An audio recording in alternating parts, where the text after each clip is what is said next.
L'acte effacé, Colossiens 2.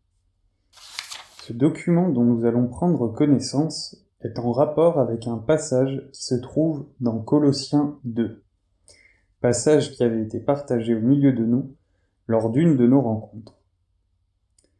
Je mets le texte dans deux versions différentes. La première est selon la traduction Second, et la deuxième est de la traduction Martin. Et à leur suite, il y aura la version Darby, avec une petite amplification de texte afin d'en retirer une meilleure explication. Tout d'abord, la Bible Second. Verset 14. Il, Dieu par Jésus-Christ, a effacé l'acte dont les ordonnances nous condamnaient et qui subsistait contre nous, et il l'a détruit en le clouant à la croix. Il a dépouillé les dominations et les autorités, et les a livrées publiquement en spectacle, en triomphant d'elles par la croix. Bible Martin. Verset 14.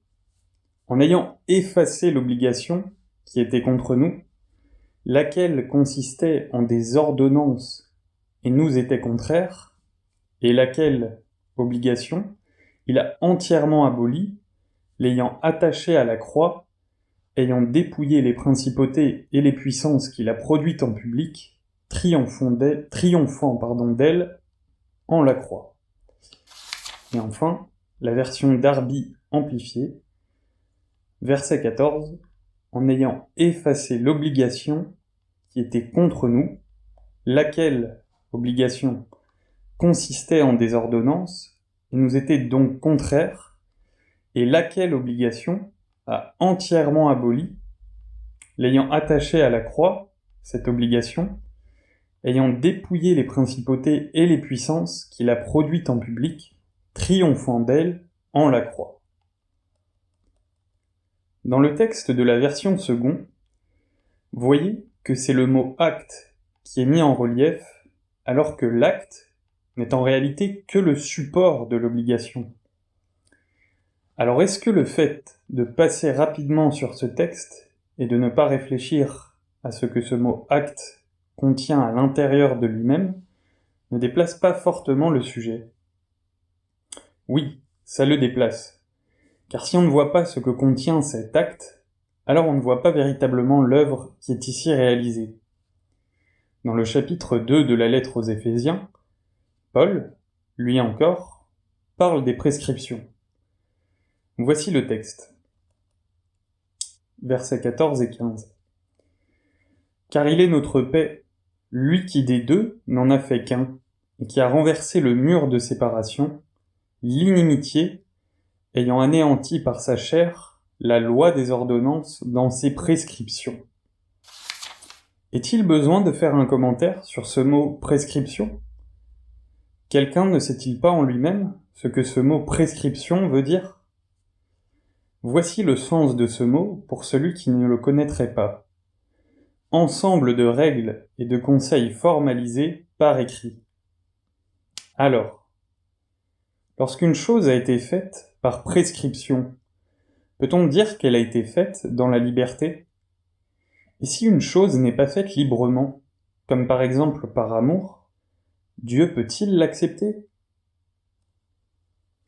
Mais au-delà de ce qui est visible, je crois que ce qui empêche le lecteur de rester sur ce texte pour méditer ce qui est écrit, c'est le mot « effacer », qui se trouve marqué de la même manière dans ces trois traductions ou versions. Dans la Bible Second, il a effacé l'acte dont les ordonnances nous condamnaient et qui subsistait, donc l'acte, contre nous, et il l'a détruit, toujours l'acte, en le clouant à la croix. Bible Martin, en ayant effacé l'obligation qui était contre nous, laquelle obligation consistait en des ordonnances et nous était contraire, et laquelle il a entièrement abolie, l'ayant attaché à la croix.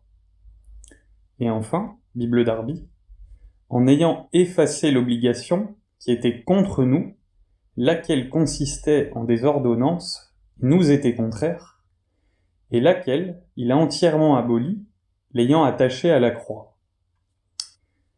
Ce « effacer » prend tellement d'importance à nos yeux que du coup tout le reste du verset parlant de l'acte devient secondaire. Ce qui fait qu'on passe outre et qu'on ne cherche pas à savoir en quoi justement consistait cet acte. Par exemple, le fait qu'il ait effacé l'acte qui faisait pécher est de très loin supérieur au fait d'effacer les péchés. Il est donc nécessaire que l'esprit nous emmène au-delà de cette première vue, car savoir qu'un acte a été effacé, si nous n'avons pas appris par rapport à quoi et à qui il a été effacé, ne sera pas une aide pour nous. Et de plus, cela aura pour conséquence que nous ne pourrons pas venir en aide à ceux qui sont encore sous le joug de ce fameux acte. Plus que ça, nous ne pourrons pas connaître à quoi a servi la mort de Jésus. Et sa résurrection ne nous servira de rien si on ne comprend pas le rapport qu'elle a avec cet acte effacé. Il est donc impératif de connaître le sens de ce passage en entier afin de savoir si notre vie est en harmonie avec celle de Dieu. Donc, dans ce passage de Colossiens 2, l'acte, c'est quoi? En tant que première explication, nous dirons qu'au-delà d'être un document écrit, il est aussi une action, ou le résultat d'une action qui se fait ou qui est vécue étant sous le régime du commandement obligatoire de la loi, c'est-à-dire interprété hors de l'esprit. En effet, notre première réaction en lisant ce passage est de toujours attribuer ce mot « acte » à un document écrit. Mais sans réfléchir par inattention, c'était mes actes que j'y voyais. Oui, mes actes ou mes actions personnelles. En effet, ce mot « acte » a été transformé par moi-même en mes actes, c'est-à-dire mes mauvaises actions, et cela parce que mes regards sont toujours portés sur moi. Dans ce cas, le centre de ma vie, c'est moi, et ce n'est plus celui qui porte l'acte sur lui, afin de le conduire à la mort, ce qui fait que je m'attribue pour moi-même tout ce qui est écrit, et ce qui découle de cette mauvaise vision, c'est l'accusation qui me vient avec ce que je vois, mais mal. Pourtant, nous savons très bien que la loi est sainte et spirituelle, car même si elle a été écrite sur du papier, il n'empêche qu'en elle-même, il y a à l'intérieur d'elle tous les principes divins qui sont en Dieu, et qu'il est impossible que ce qui est saint et spirituel soit cloué à la croix, et encore moins par la mort de Jésus. Donc si on ne prend pas la peine de s'arrêter quelques instants sur ce texte, il est évident que notre marche chrétienne sera toujours mêlée d'accusations et de condamnations, et nous ne connaîtrons jamais l'origine de ce mal. Il est donc important de prendre conscience de la gravité de certains sujets, et d'aller y voir un peu plus profond, afin de ne pas laisser le champ libre à l'adversaire, comme c'est le cas de beaucoup aujourd'hui. Je reviens au mot « acte ». Un acte peut être un document écrit, comme un acte notarié par exemple, ou bien le document écrit du code de la route, ou bien encore le document écrit de la loi donnée par Moïse. Ces actes-là sont-ils mauvais? Non. Ils sont bons, mais ils deviennent mauvais dès l'instant où je me sens obligé de les suivre à la lettre. Mais ici, frères et sœurs, je voudrais parler d'un problème mondial, quant à ce qui est prêché dans la chrétienté. Ce passage de Colossiens 2, ainsi que beaucoup d'autres passages où c'est Jésus qui parle, ou Paul à sa suite, à qui parle-t-il? Aux nations ou au peuple juif? À vous de donner votre propre réponse. Mais ici, dans ce passage, comprenons que pour qu'un acte nous parvienne en forme de condamnation ou de prescription, encore faut-il être sous la loi de ces prescriptions. Or, les chrétiens de Colosse étaient des nations, et ce que Paul est en train de leur témoigner, c'est ce qui accusait les Juifs avant que Jésus ne passe par la croix.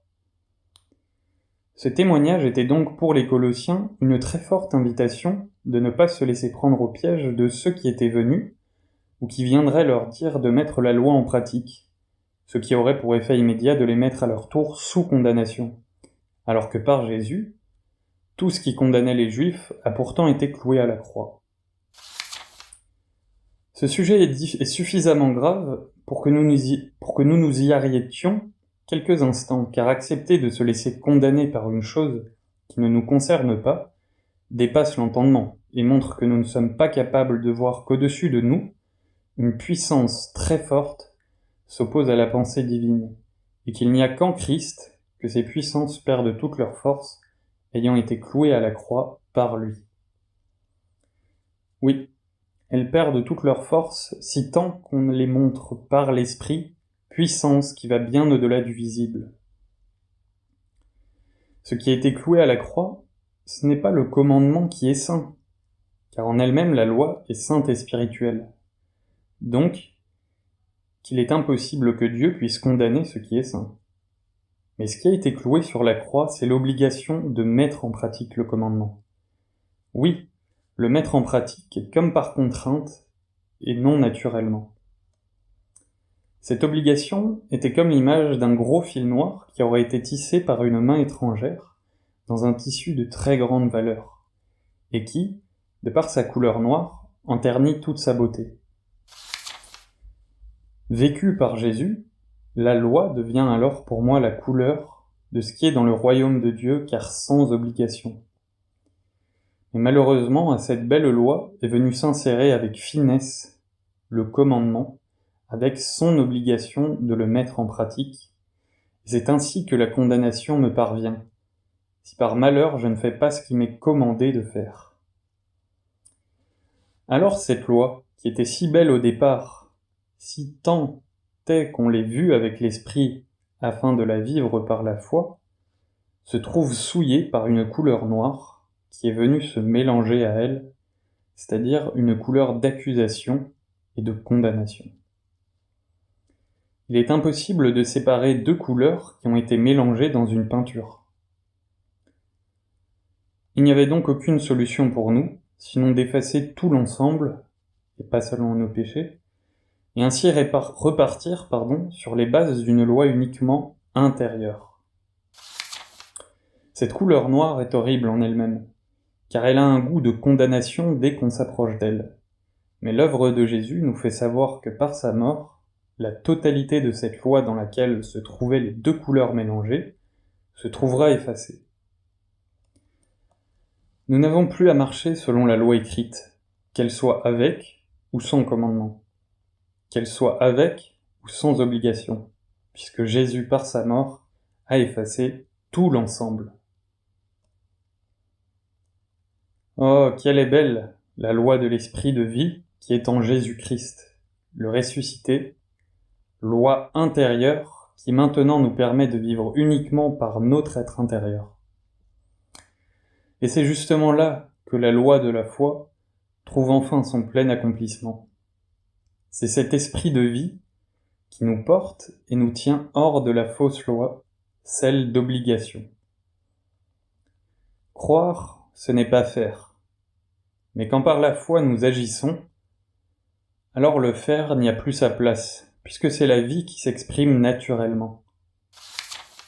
Nous n'avons plus à chercher à nous justifier devant personne, et surtout devant ceux qui nous diraient encore que le chrétien doit malgré tout marcher dans les nouveaux commandements de Jésus. Habile subtilité. Non, le mot commandement n'a plus lieu d'être parce qu'il n'a plus sa place. Et pour moi, je peux même dire la même chose par rapport au mot loi. Je ne marche plus sous une loi quand bien même elle serait de Dieu, mais je marche par mon être intérieur, c'est-à-dire par le cœur. Lui qui marche en union dans la doctrine que Jésus est venu me présenter dans son enseignement et dans son vécu, et que je n'entends aussi qu'à travers sa voix. Celle qui sait si bien parler à mon oreille renouvelée. Ressuscité. Donc pour moi se pose cette question. Si tant est que je n'ai pas encore compris qu'en tant qu'une de ceux des nations, cette loi écrite ne me concerne pas. Suis-je encore sous loi obligataire de faire? Ou bien, en Jésus, est-ce que j'ai été affranchi de cette servitude de devoir mettre en pratique les commandements dans lesquels l'obligation s'est insérée à l'intérieur?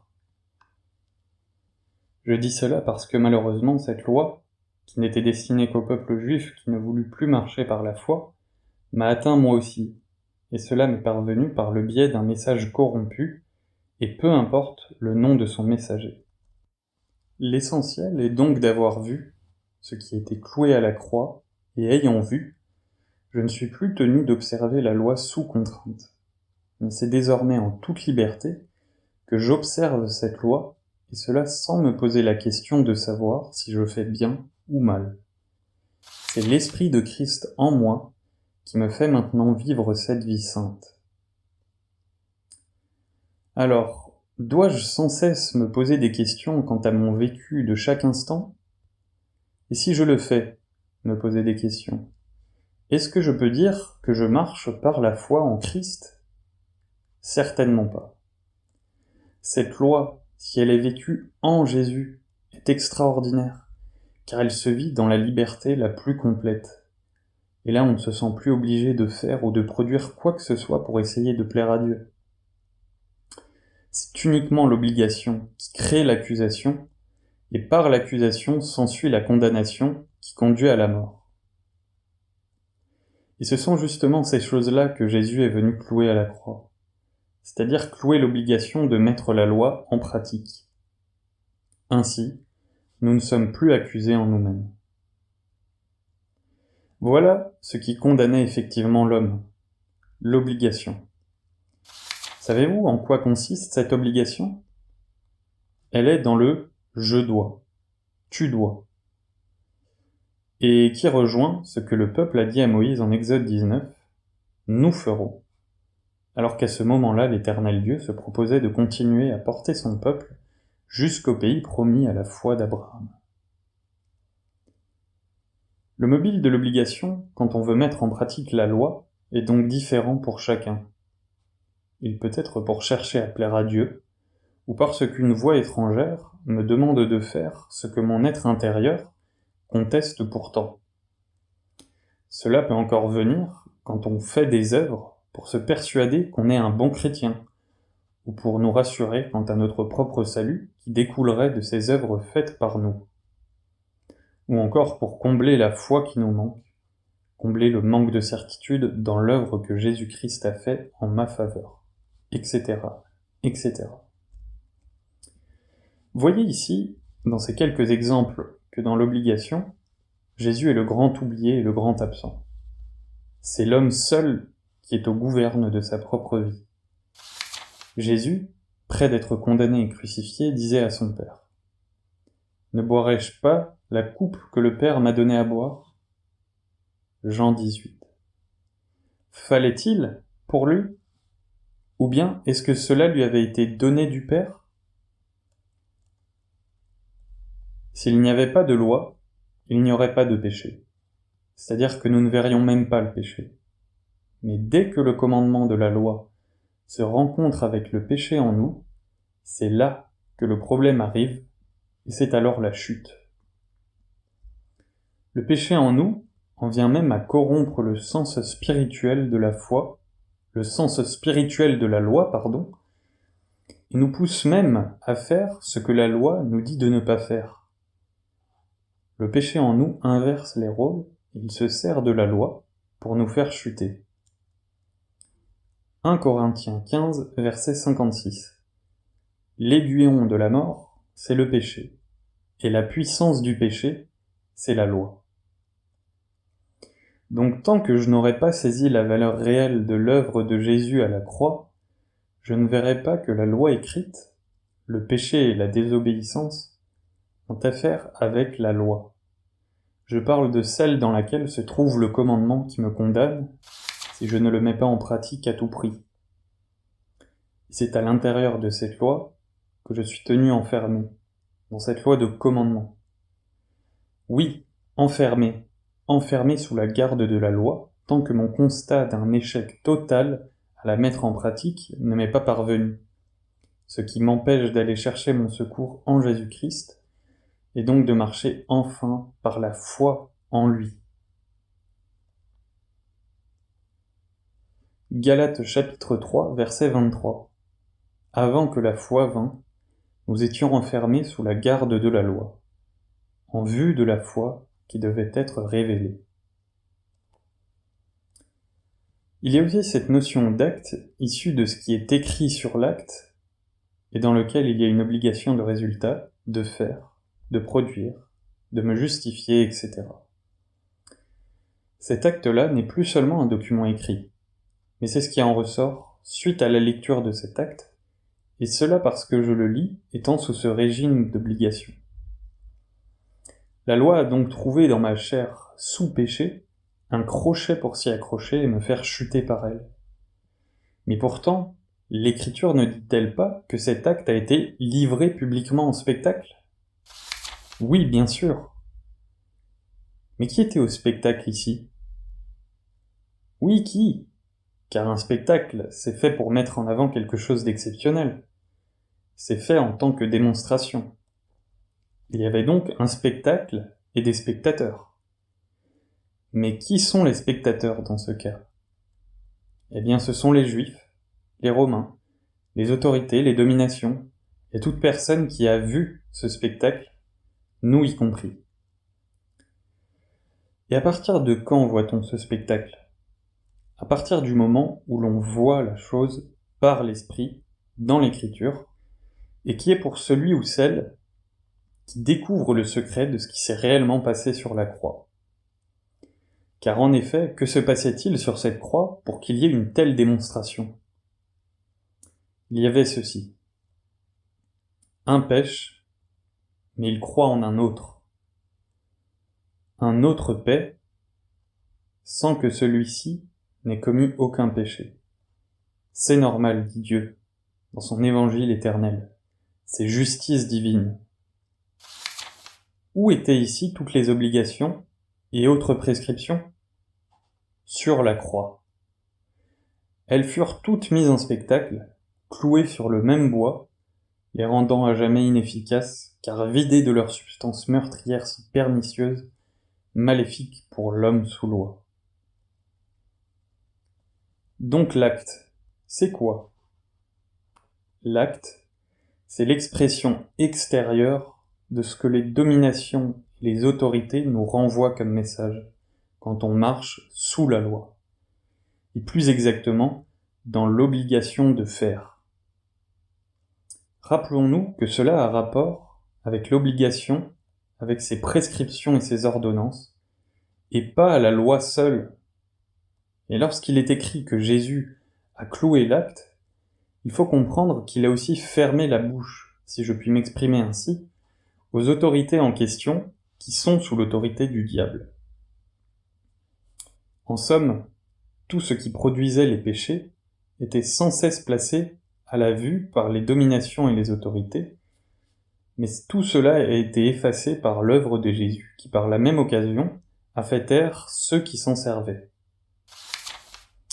Un homme peut être très fort, très puissant, mais s'il n'a pas un point d'appui pour établir et prouver sa force, alors sa force pourrait être remise en question, car pas prouvable.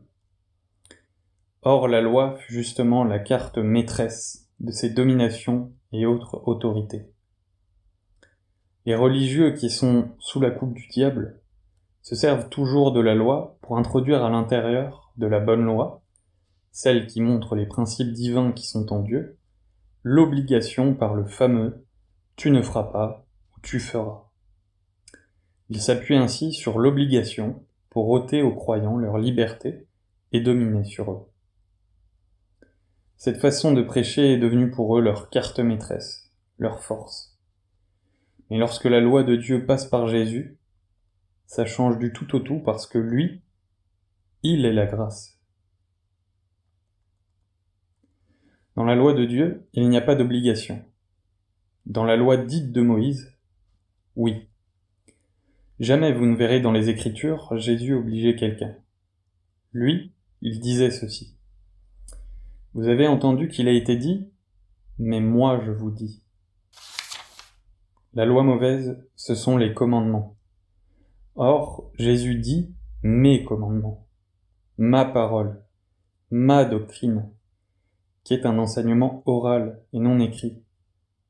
Et lorsqu'il prêcha son fameux sermon sur la montagne, il fit en sorte de rendre accessible tout ce qui avant était sous loi dans l'Ancien Testament. Jésus n'oblige personne. Par contre, il ôte l'obligation. Jésus n'oblige pas, il propose. Il dit les choses en parole et non en écrit. Arrivé à ce point, une question demeure. Comment Jésus s'y est-il pris pour clouer avec lui cet acte, ainsi que ses auteurs, c'est-à-dire les dominations et autorités? J'en ai parlé un peu au-dessus, mais poursuivons dans ce sens. Jésus a réussi à faire cela par un principe opposé à un autre principe, par deux forces opposées, par un acte opposé à un autre acte. Jésus s'est attaché l'acte des dominations et autres autorités par un principe opposé. Il s'est attaché lui-même aux forces du diable, il a été de son plein gré à la croix. Pour faire cela, il s'est servi de la force de l'agneau, c'est-à-dire dans l'abaissement, dans l'acceptation volontaire. Et c'est cet abaissement qui, face au diable, fut sa force divine, qui perdure encore aujourd'hui face à la violence et à la cruauté qui règnent dans ce monde. Présentez-vous au monde avec le caractère de Jésus en vous, et vous verrez rapidement que la personne qui sera face à vous sera complètement déstabilisée, et cela parce que vous marchez selon des principes complètement opposés à ceux de ce monde artificiel. Philippiens chapitre 2, versets 5 à 8.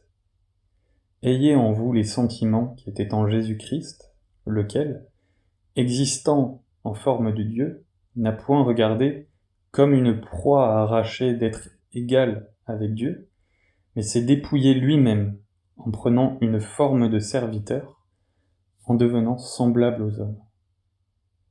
Ayant paru comme un simple homme, il s'est humilié lui-même, se rendant obéissant jusqu'à la mort, même jusqu'à la mort de la croix.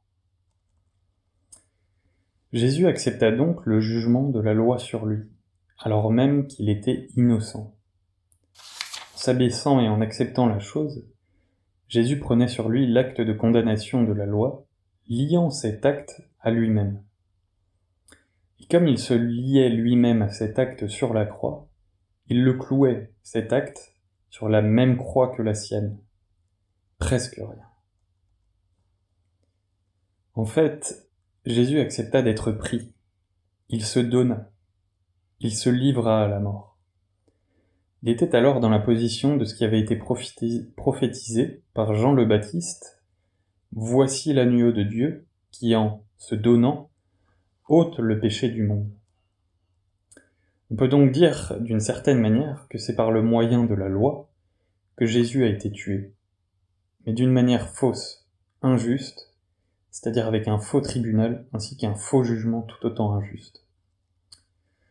D'ailleurs, quelle valeur juridique pourrait avoir un faux tribunal avec un faux jugement? Aucune. En vérité, frères et sœurs, lorsque Jésus est mort, il nous englobait tous avec lui, en ce qu'il a fait tout cela dans sa chair, dans la même chair que la vôtre et la mienne. La vision est donc énorme. Deux forces furent mises face à face. D'un côté le diable, se servant de la loi avec la force d'obligation qu'on lui connaît, et de l'autre un agneau, dans la force de sa faiblesse. Voici le tableau que nous montre la croix de Jésus-Christ. Deux forces, deux puissances mises face à face, l'une clouant avec elle l'acte de condamnation par acceptation de la chose. Comme une absorption, celle-ci permettant l'ouverture d'un crédit illimité dans le ciel. En effet, quand un Dieu paye de sa personne, qui pourra en donner le montant? Qui pourrait comptabiliser la valeur de ce don? C'est celui ou celle qui a été délivré, guéri, relevé, réhabilité, rendu à la vie, car sachant ce qui s'est passé. Jésus s'est donc laissé mourir. Il a accepté qu'on le tue injustement. Cependant, vu que lui était juste, qu'il n'avait pas de péché et qu'il était cloué, par conséquent, un crédit se créait dans le ciel, un crédit disponible tout de suite, instantané.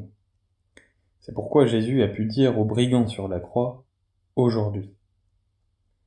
Aujourd'hui, tu seras avec moi dans le paradis. » Luc, chapitre 23, verset 43.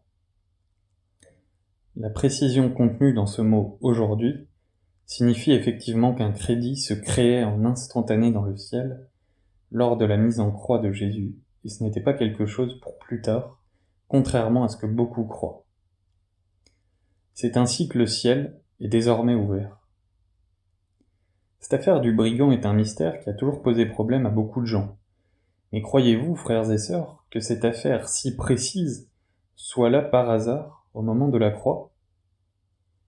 Jésus a-t-il pu dire la même chose à un autre moment ? Avez-vous entendu une parole de Jésus qui parle d'un aujourd'hui avant la croix ? C'est uniquement là qu'il est parlé d'aujourd'hui. Oui, aujourd'hui tu seras avec moi dans le paradis, c'est-à-dire la fin heureuse de toute chose. Et cela se passe à la croix, avant même sa mort.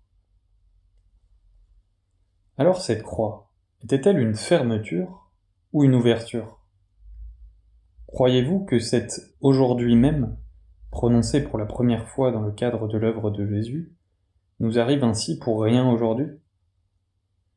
N'oublions jamais, je dis bien jamais, que c'est sur la croix en agonisant que Jésus a prononcé ce « aujourd'hui même », et qu'il a dit cela à un brigand, ôtant ainsi toute prise à une certaine religion basée sur les mérites personnels.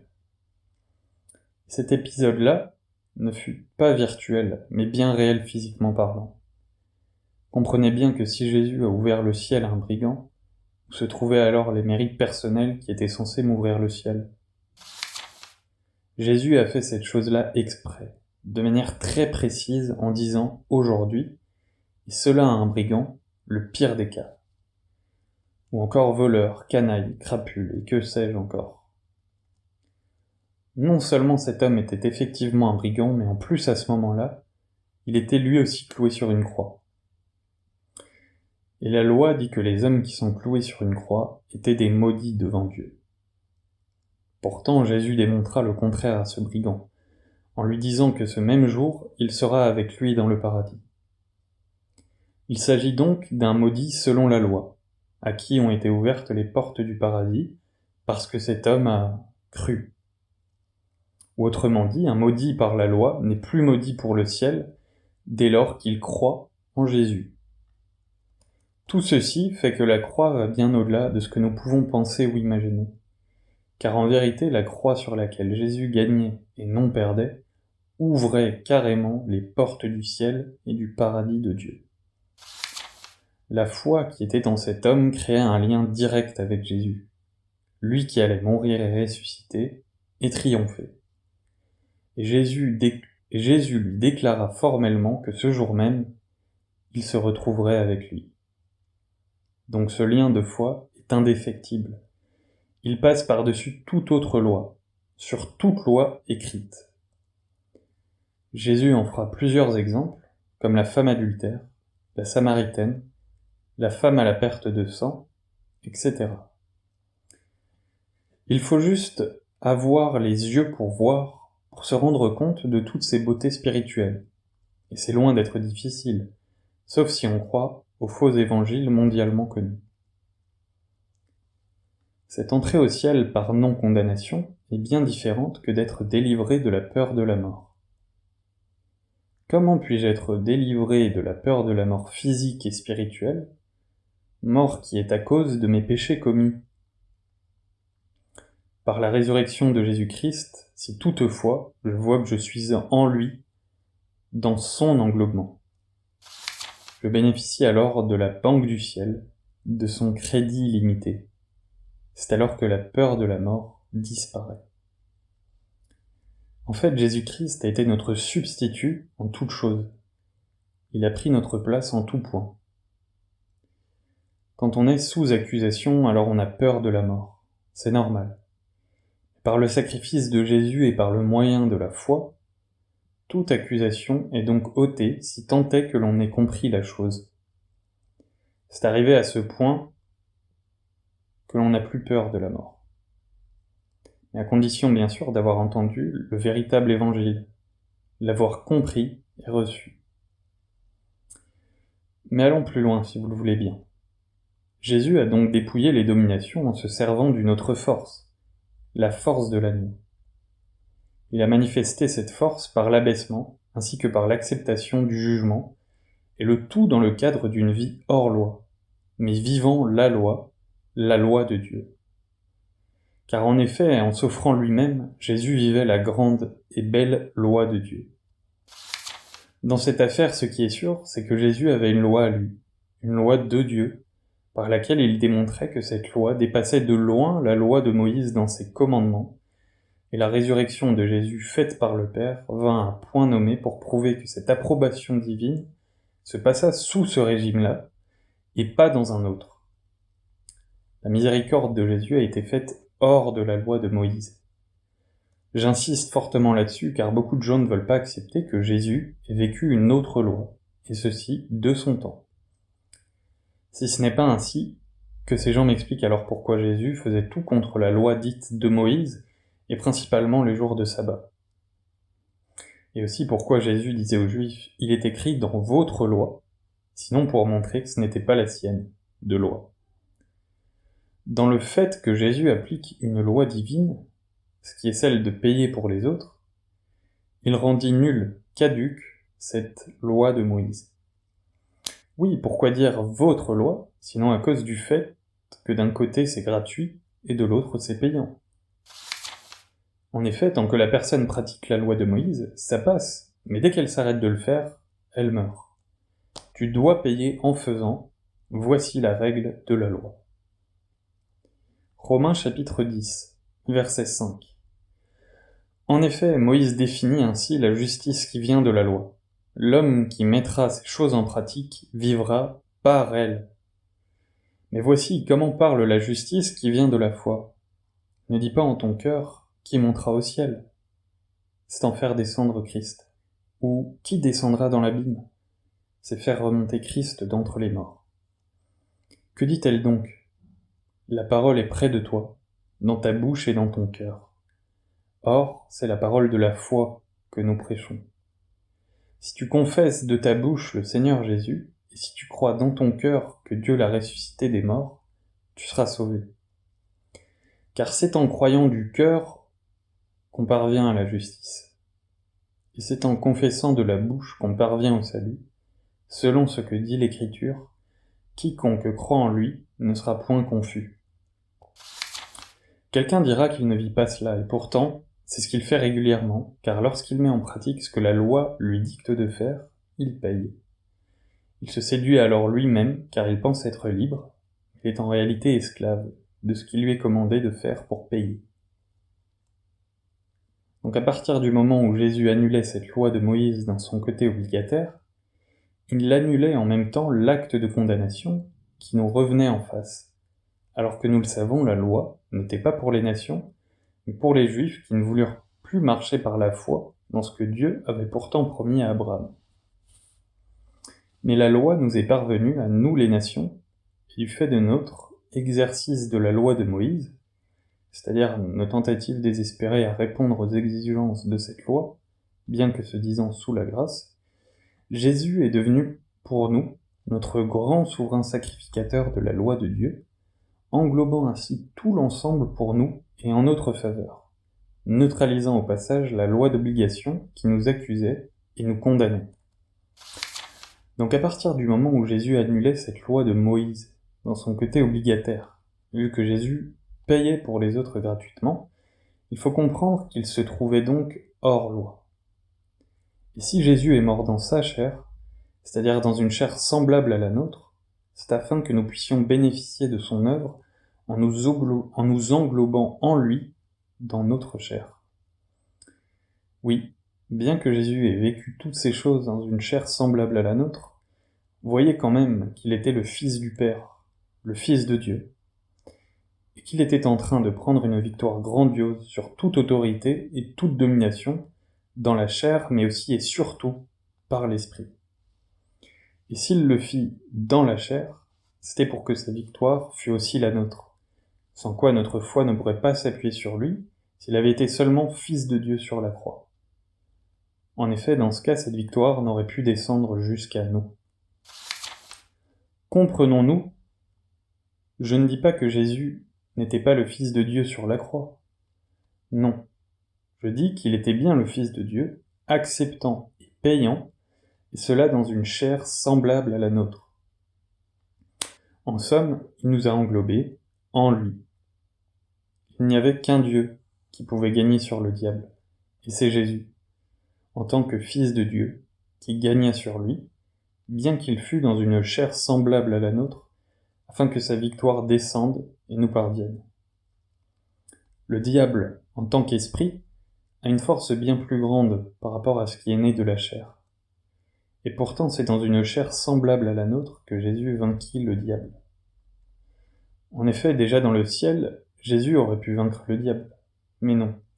Il fallait que Jésus vienne sur la terre dans une chair semblable à la nôtre, afin que nous soyons englobés en lui, dans sa propre victoire. Ça, voyez-vous, c'est la sagesse de Dieu, son amour, son immense bonté. Comprenons qu'à la croix, il y avait le juste qui payait pour des injustes, mais surtout qu'il acceptait cette situation au lieu de la subir, comme le disent faussement certains prédicateurs dits évangéliques. Un comble. Jésus prouvait donc non seulement qu'il acceptait cette situation, mais qu'il était un Dieu de grâce, au point qu'il ait pu dire « Père, pardonne-leur ». Il disait cela pour que les Romains qui avaient participé à la crucifixion de Jésus ne se sentissent pas accusés d'avoir obéi à leurs supérieurs. Il disait aussi cela en faveur de quiconque pourrait se sentir coupable à cause de ses péchés que Jésus portait. C'est là qu'on voit que Jésus agissait en tant que Dieu miséricordieux et gracieux, non pas en tant que quelqu'un qui subit un châtiment. Jésus faisait ainsi un double travail. S'il n'avait pas dit « pardonne-leur », qu'aurait-on cru ? C'est donc un pardon actif, vécu, assumé, ce fameux « pardonne-leur ». C'est un pardon dépourvu de toute attente de retour. C'est comme un père qui pardonne à ses petits-enfants. En somme, la grâce fonctionnait à plein à ce moment précis. Si certains ne l'avaient pas vu jusque-là, cette grâce, tellement différente dans sa nature que celle de la loi, alors ils avaient, parce qu'il se passait là, sur la croix, l'occasion de la voir, cette grâce si mystérieuse, tellement mystérieuse. Quand nous sommes sous grâce, alors nous ne la trouvons pas si mystérieuse que cela, car nous l'avons. Mais quand on est sous loi et qu'on voit quelqu'un payer à notre place et dire « pardonne-leur », alors la chose nous paraît très mystérieuse. Voyons aussi que cette notion de grâce n'existe pas en nous si nous sommes sous la loi. Par contre, si nous entrons dans le régime de la grâce, celle-ci a le pouvoir de nous débarrasser peu à peu de la loi. La croix est donc un principe de puissance divine. Ensuite, elle devient chez le chrétien un mode de vie, et aussi une puissance pour quiconque l'accepte. La croix, c'est donc la mort du moi propre, l'acceptation de la mort du moi. Or, c'est ce moi qui, ainsi traité, est susceptible d'être employé plus tard pour un service divin, mais celui-ci hors loi. Alors évidemment, devant cette vision de ce qui s'est passé à la croix, on commence à mieux comprendre de quoi exactement nous avons été sauvés par Jésus. Alors on n'essaie plus de se sauver, c'est fini. C'est le repos en lui. C'est le véritable sabbat, le repos total qui est en Jésus. Le problème pour nous aujourd'hui, c'est que cette affaire-là est devant Dieu, mais elle n'est pas encore forcément devant nous. C'est pour cela que je disais, mais qui est au spectacle ? Qui est celui ou celle qui peut être utile aujourd'hui ? C'est celui ou celle qui a assisté à ce spectacle. Il n'y a que dans cette sorte d'environnement spirituel que l'on peut parler vrai, parce que l'on a vu quelque chose par le Seigneur, l'Esprit. Généralement, quand nous sommes dans les choses d'en haut, nous sommes dans une sorte d'invisible. Mais ici, il est parlé d'un spectacle. Or Paul, quand il cite ces choses, parle uniquement de la croix en disant « en triomphant d'elle, les autorités, par la croix ». Et c'est ce fameux triomphe qui est donné en spectacle à celui qui a des yeux pour voir. C'est-à-dire faire en sorte d'aller voir dans l'invisible. C'est ce que nous essayons de faire ici, vous et moi, dans cette petite méditation. Si on avait pu voir ce qui se passait dans le ciel pendant la crucifixion de Jésus, on aurait alors vu le spectacle de Jésus qui gagnait sur toute chose par le moyen de l'abaissement, acceptant cette situation et l'avalisant alors qu'il était pur de tout péché. En somme, il y avait celui qui dépouillait, il y avait ceux qui étaient dépouillés. Or, celui qui dépouillait n'était pas celui que l'on croit généralement. Celui qui dépouillait l'autre, c'était bien Jésus. Il dépouillait la force du fort. Frères et sœurs, si on n'entre pas dans cet éternel, cette sorte de grandeur spirituelle qui permet de voir dans l'invisible, alors on restera uniquement dans des affaires de tous les jours, c'est-à-dire avec une compréhension, très limitée de ce qui s'est réellement passé. Dans ce cas, il est quoi pour moi Jésus? Mon sauveur? Oui, parce que c'est écrit. Mais mon sauveur de quoi? De mes péchés, dirais-je alors. Mais Jésus n'avait-il pas le pouvoir de pardonner les péchés déjà sur la terre? Oui, bien sûr. Marc chapitre 2, verset 5, Jésus, voyant leur foi, dit au paralytique, « Mon enfant, tes péchés sont pardonnés. » Ce qui restait encore à vaincre sur la croix, c'étaient les autorités et les dominations qui empêchaient la liberté de chacun. Ce n'est donc pas les péchés qui sont l'essentiel de la chose, il faut bien l'admettre. En effet, Jésus disait que sur la terre, il avait le pouvoir de pardonner les péchés.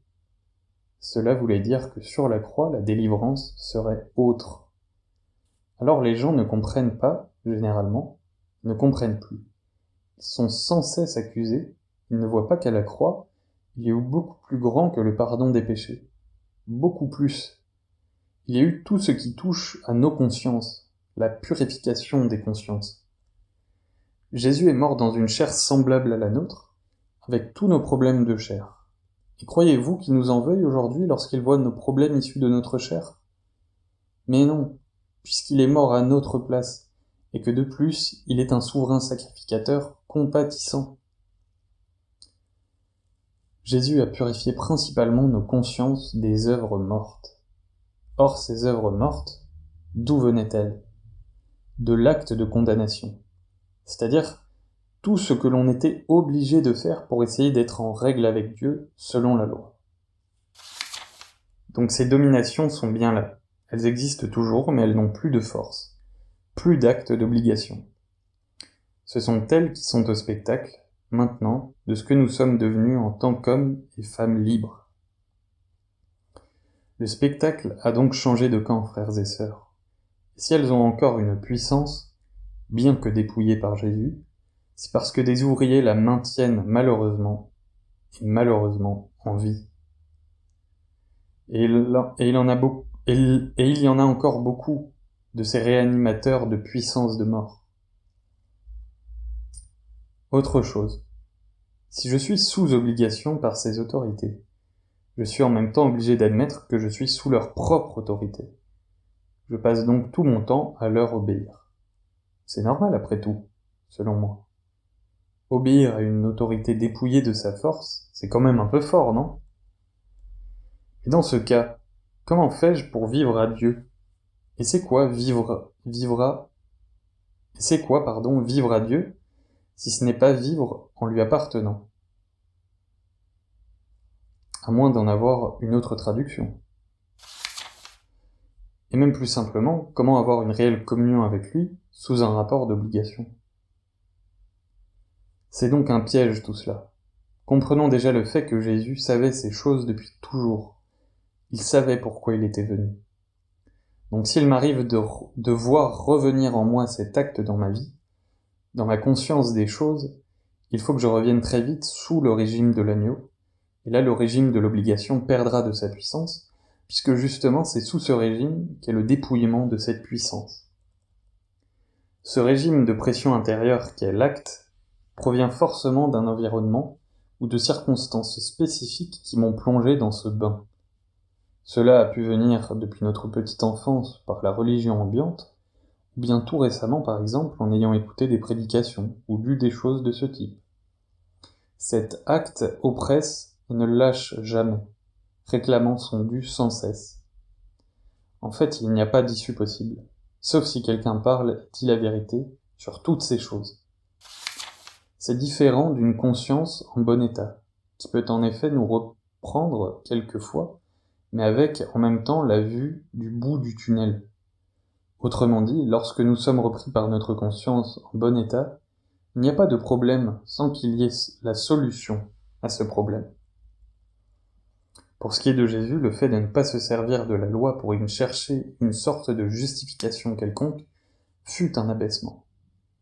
Oui, un abaissement, mais sous le régime de l'agneau et non sous le régime de la loi. Or, cet abaissement volontaire n'est pas du tout du même type que l'écrasement par l'obligation de faire. Quand on marche dans l'abaissement, car ne voulant pas se servir de la force de la loi, eh bien dans ce cas on marche par la foi, car on est déjà dans la foi. On change alors de puissance. L'abaissement volontaire est d'ordre spirituel. S'élever, c'est de l'ordre de l'orgueil. Il y avait donc deux forces, et une dont nous étions victimes. Puis est venue la force de Jésus. Comment s'y est-il pris ? Il s'est laissé mourir, pour mieux prendre sur lui l'acte de condamnation. Que pouvait faire le diable devant Jésus qui se laissait faire ? Rien. Il ne pouvait rien faire. Jésus avait déclaré d'avance qu'il mourrait sur la croix et que 3 jours plus tard, il ressusciterait. Que peut-on dire contre cela ? Si Jésus avait résisté, le diable aurait eu le pouvoir de le vaincre. Mais Jésus n'ayant pas résisté, il lui glissait donc entre les mains. Donc aucune prise. Sachons que c'est dans cette opposition de principes que les caractères de chacun sont ou seront manifestés. Si quelqu'un veut bien relire tout ce qui se passait à partir du moment où Jésus dit « Allons », il trouvera toujours Jésus, soit sans dire un mot, soit pour dire quelques paroles en grâce pour ceux qui les entendaient. Et même s'il avertissait quelqu'un, c'était toujours en grâce, en faveur de l'autre si celui-ci acceptait cette grâce.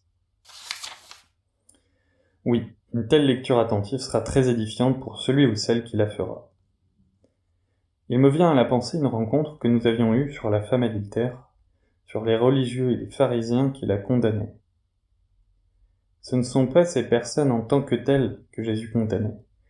Non, c'était l'acte que la loi d'obligation produisait dans ces hommes et qu'ils utilisaient, qui faisait que pour la femme, sa fin serait la lapidation, venue d'un acte qui était contre elle. Oui, la loi mal interprétée faisait que pour les religieux, il y avait obligation de lapider la femme. Jean chapitre 8, verset 5. Moïse dans la loi nous a ordonné de lapider de telles femmes. Toi donc, que dis-tu ? Ce fut alors au commandement, à ces ordonnances sous obligation que Jésus s'en prit, lorsqu'il s'adressa à ces hommes en disant « Que celui de vous qui est sans péché ». En effet, le commandement seul disait de ne pas commettre d'adultère. C'était donc légal. Or, quand Jésus posa cette question, il n'y avait pas lieu de se retirer en arrière pour ces hommes. Mais c'est ce qu'ils firent, étant accusés dans leur conscience, bien qu'ayant la loi pour eux. Pécher, c'est manquer le but. Nous le savons maintenant. Pécher, c'est manquer le but de Dieu. Les pharisiens manquaient donc le but par rapport à ce que la loi, vue spirituellement, aurait voulu leur enseigner. Il y a adultère, et il y a adultère. Non, pardon. Il y a adultère, et il y a adultère. L'adultère physique n'est que le côté visible de l'adultère spirituel. Romains 7. Celui qui marche avec Christ en Dieu ne pense pas à commettre l'adultère spirituel, qui est d'aller adorer et servir d'autres dieux, et dont l'adultère physique se trouve être son image. Pour revenir à ces religieux, Où pouvons-nous trouver l'acte à ce moment-là? Eh bien, il était dans l'image de ce qui se trouvait dans leur cœur à ce moment-là, et qui fit qu'ils parlèrent d'une certaine manière, c'est-à-dire pour mettre la femme sous condamnation. Ce fameux acte qui servit à condamner la femme leur fut ensuite rendu visible en eux-mêmes, parce que leur cœur était dans la loi d'obligation d'observer tous les commandements.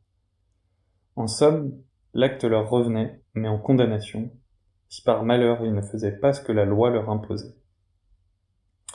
Jésus, lui, savait très bien ce que l'obligation qui condamne et qui se trouve entremêlée avec le commandement produit dans l'homme. Alors, désirant nous le montrer à nous aussi aujourd'hui, l'esprit contenu dans les Écritures nous dit « Femme, image de l'Église, où sont ceux qui t'accusaient? N'y a-t-il personne pour t'accuser? Où sont les versets des commandements de la loi qui t'accusaient ?» Elle a donc connu un double sauvetage, cette femme pécheresse. Va, moi non plus, je ne t'accuse pas. Pourquoi? Parce que même si les pharisiens ont quelque peu menti sur ce que la loi disait dans un cas comme celui-là, en Jésus, l'obligation de suivre le commandement qui est impossible à appliquer par l'homme seul n'était plus, puisque lui vivait hors loi, chose que chacun aurait pu suivre ainsi. Chose que chacun aurait pu suivre aussi.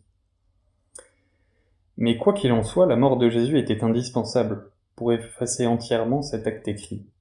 C'est à cet endroit que ce fameux acte qu'on peut comparer à une ardoise avec un écrit dessus a été effacé, ce qui a permis que le voile se lève enfin. Lorsqu'une ardoise a été effacée, il ne reste qu'une chose, l'ardoise. Sauf que maintenant celui qui passe devant elle n'y voit plus rien d'écrit dessus. Tout ce qui était écrit dessus a disparu. L'ardoise en tant que cadre, c'est la loi, mais sans le commandement, puisqu'il a été effacé.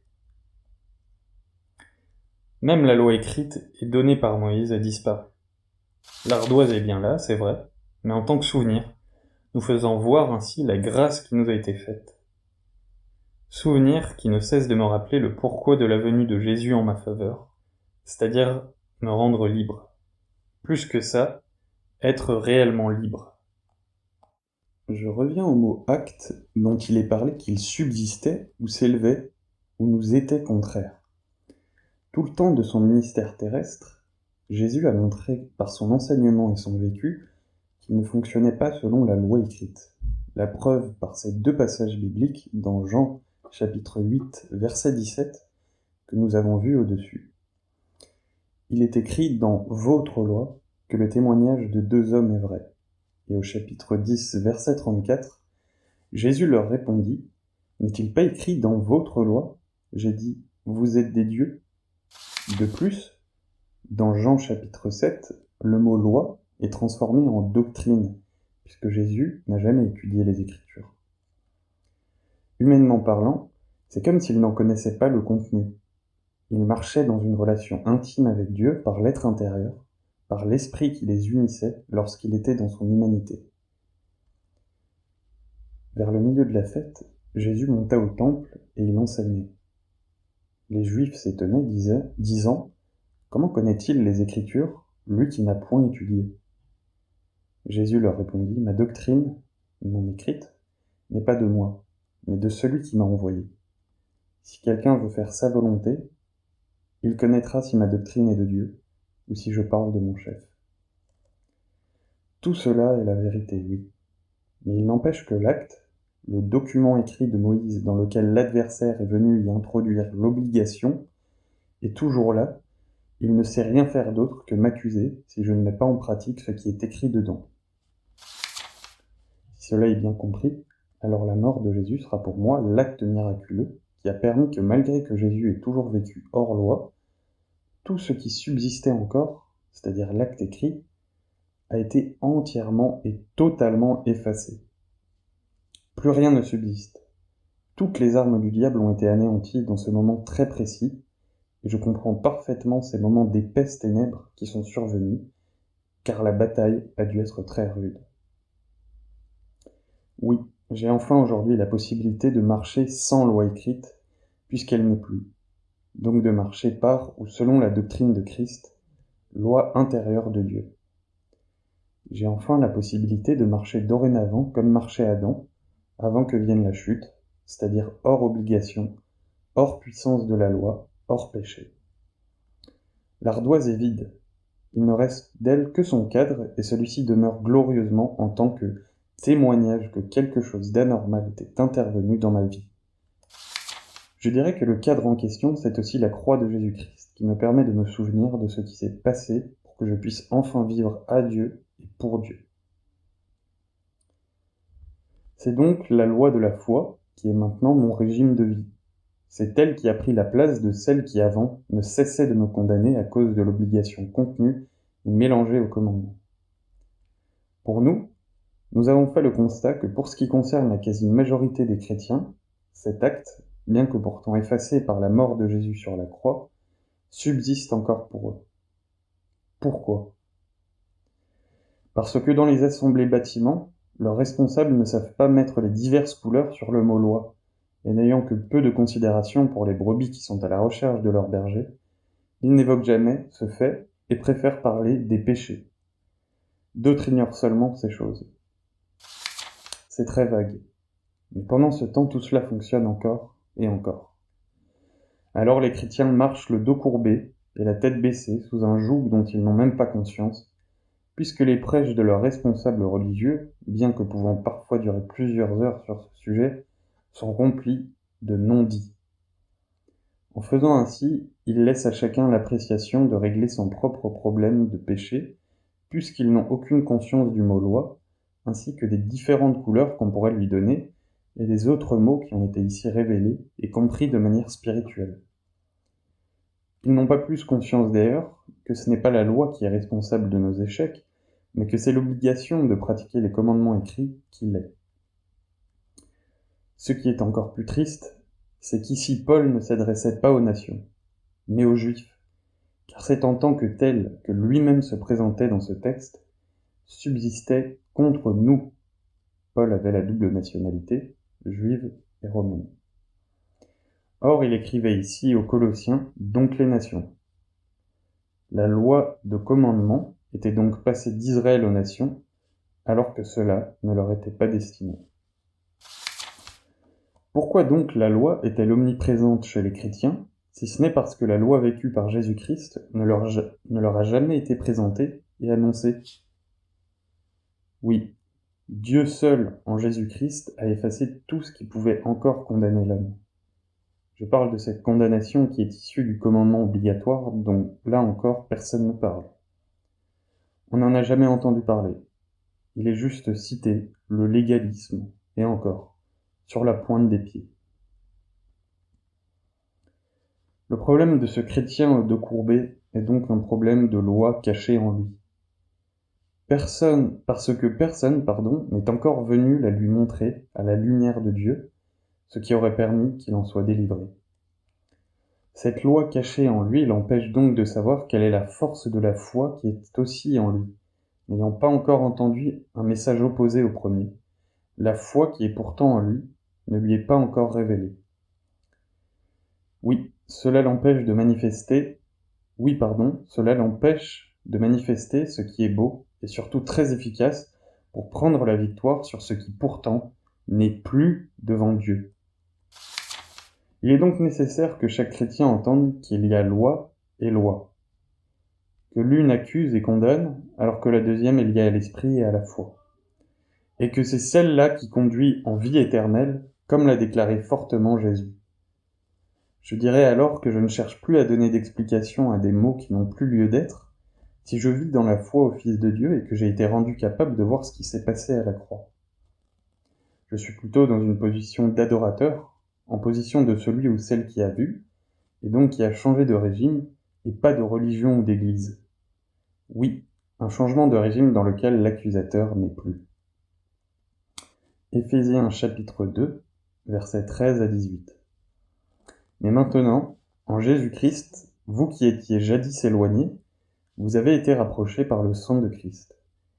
Car il est notre paix, lui qui des deux n'en a fait qu'un, et qui a renversé le mur de séparation, l'inimitié, ayant anéanti par sa chair la loi des ordonnances dans ses prescriptions, afin de créer en lui-même avec les deux un seul homme nouveau, en établissant la paix, et de les réconcilier, l'un et l'autre en un seul corps, avec Dieu par la croix, en détruisant par elle l'inimitié.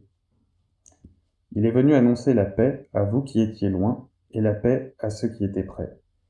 Car par lui nous avons les uns et les autres accès auprès du Père, dans un même esprit. Oui, parce qu'ici, c'est bien la loi des ordonnances dans ses prescriptions dont il est parlé, dans la Bible seconde et plusieurs autres versions. C'est donc tout l'ensemble des prescriptions que Jésus a détruit par sa mort. Il les a anéanties et effacées, afin que maintenant chacun des siens marche par son esprit en lui, et ceci uniquement par la foi, étant sous son régime et vivant dans une réelle liberté. Nous savons maintenant qu'il existe plusieurs lois. Alors pour résoudre ce problème de mauvaise compréhension que nous pourrions avoir par rapport à ce mot loi ou loi, Jésus a fait le nécessaire. Lui, il parlait de doctrine, sa doctrine. Pour ce qui est de la loi, lorsqu'il en parle aux religieux, il dit votre loi, c'est-à-dire la vôtre, pas la mienne. Dans Jean chapitre 7, il est écrit que Jésus n'avait jamais étudié. Versets 14 à 19. Vers le milieu de la fête, Jésus montait au temple, et il enseignait. Donc la doctrine du royaume de Dieu. Les Juifs s'étonnaient, disant « Comment connaît-il les Écritures, lui qui n'a point étudié ?» Jésus leur répondit « Ma doctrine n'est pas de moi, mais de celui qui m'a envoyé. Si quelqu'un veut faire sa volonté, il connaîtra si ma doctrine est de Dieu ou si je parle de mon chef. Celui qui parle de son chef cherche sa propre gloire, mais celui qui cherche la gloire de celui qui l'a envoyé, celui-là est vrai, et il n'y a point d'injustice en lui. Moïse ne vous a-t-il pas donné la loi? Et nul de vous n'observe la loi. Pourquoi cherchez-vous à me faire mourir? Pour Jésus, il n'est donc pas question de parler de loi, mais uniquement de doctrine, une doctrine qui a rapport avec un enseignement spirituel donné. Donc ici, il n'est pas question de demander de pratiquer quoi que ce soit suite à une lecture d'un document écrit, mais de bien observer celui qui a vécu si magnifiquement la vie de Dieu, afin qu'elle devienne vie à notre tour, en nous. Jean Poulou et Monique.